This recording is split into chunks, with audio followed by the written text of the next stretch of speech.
This is the famous Blue Mosque, officially named the Sultan Ahmed Mosque, built during the Ottoman era in the early 1600s.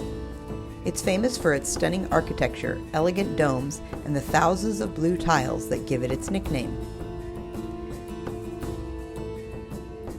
This is where they put the coffins when they have a funeral. They keep them outside rather than inside the mosque.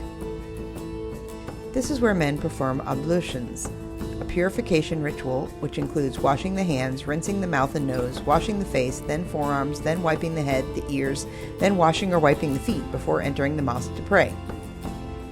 There is a more private section for the women to do this. Cleanliness and purity is a high value of Islam.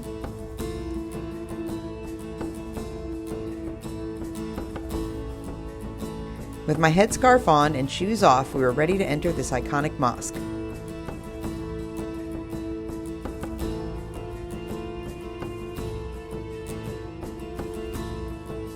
The mosque has a classical Ottoman layout with a central dome over the prayer hall, a large courtyard out front, and is one of the few mosques in the world which is fully flanked by 6 minarets.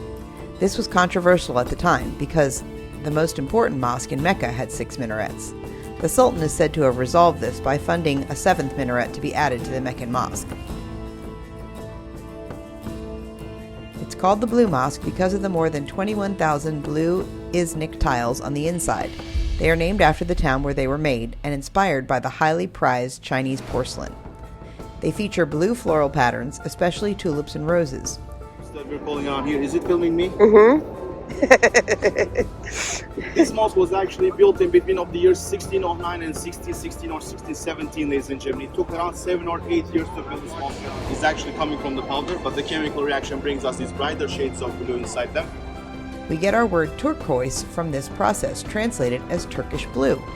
Marriage is actually some sort of a duty that the Muslims have to follow to form their families in life, and which we call as parenthood, is also considered something very sacred.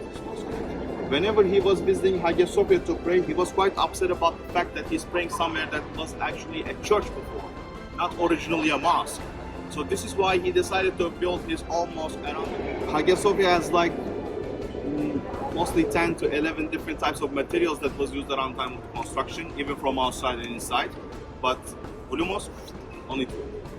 Limestone outside and marble inside. Limestone, the most common material that they could find around in Italy back then, and marble was coming from the Marmara Island on the western part of the Marmara Sea, which also gives its own name to the sea as well.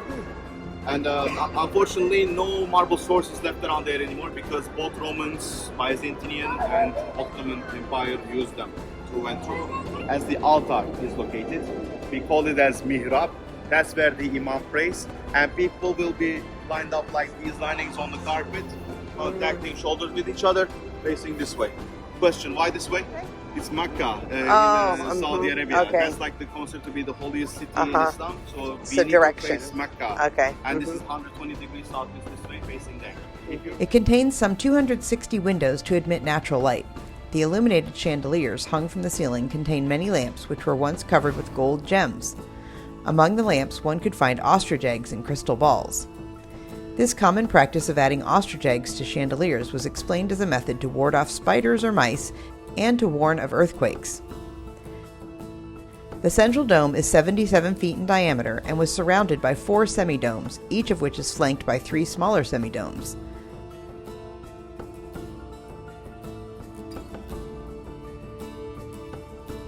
The height of the main dome reaches 141 feet, and its weight is supported by 4 massive cylindrical pillars. The marble columns are enormous.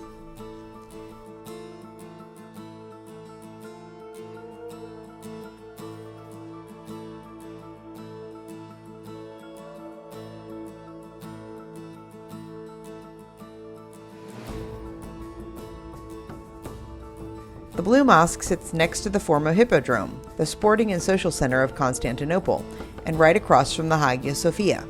This octagonal dome is situated on the Hippodrome, is known as the German Fountain, and was built in 1900 to commemorate the visit of German Emperor Wilhelm II. So this is where they used to do the see chariot racing right here. The Hippodrome of Constantinople was the social, political, and sporting heart of ancient Constantinople. Think of it as a mix between a stadium, civic plaza, and political arena, all in one.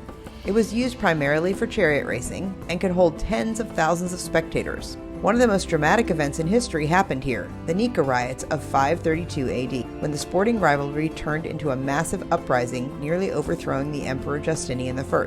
Tens of thousands were killed right here after the imperial forces crushed the revolt. This is the obelisk of Theodosius, originally carved in ancient Egypt in the 15th century BC. It is covered in Egyptian hieroglyphs celebrating the pharaoh's victories, since it stood for centuries at the Temple of Karnak in Luxor, Egypt, before being transported here in 390 AD. It is mounted on a marble base with Roman carvings showing Theodosius watching the games here in the Hippodrome. This serpent column, which was created in ancient Greece to celebrate victory in a battle in 479 BC and originally stood at the sanctuary of Delphi, was later moved here by Constantine the Great. It's made of twisted bronze serpents, as there were originally 3 snake heads at the top. And this is the walled obelisk, built in the 10th century, here and not imported. Together, these 3 monuments show the incredible layering of civilizations in Istanbul.